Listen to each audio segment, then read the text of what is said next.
Ang gobyerno probinsyal han Eastern Samar hapangunguna ni Governor R.V. Ivardone intinambong han Renewable Energy Roadmap Scoping Workshop nga ginorganisar han Institute for Climate and Sustainable Cities niyan han Mayo 18 nga daan 21 dito sa Quezon City. Ini nga proseso in pauna nga pag-aram para mahibaruan itong sitwasyon, mga posibilidad nga magiging epekto antes tikangan in dagko nga mga proyekto.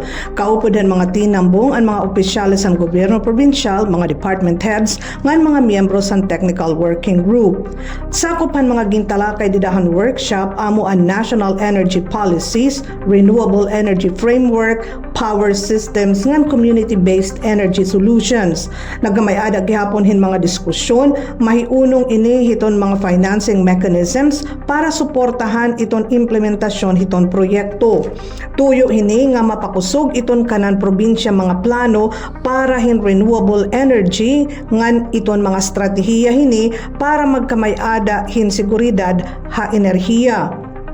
Usahan mga ginbuhat ang mga partisipantes amo ang pag-aram hiton kanan probinsya panginginahanglan hiton enerhiya sugad man pagtudlokin mga stratehiya para mapadukwag iton access nga dahiton katatapuran ngan estable nga elektrisidad, partikular dito hiton mga isla ngan mga tayaw nga mga komunidad.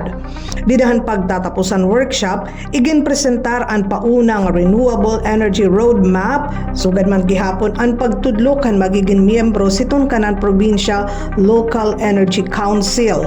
Mga pitad ini tipakadto hiton hinay-hinay nga paggamit o pagbalhin nga dahiton malinis nga enerhiya. Ini nga inisyatiba in kaparte hiton Localizing Energy Transition Program nga pinangungunahan hiton ICSC. Pakikipagsumpayan hiton Active Asia Pilipinas nga suportado naman hiton Tara Climate Foundation.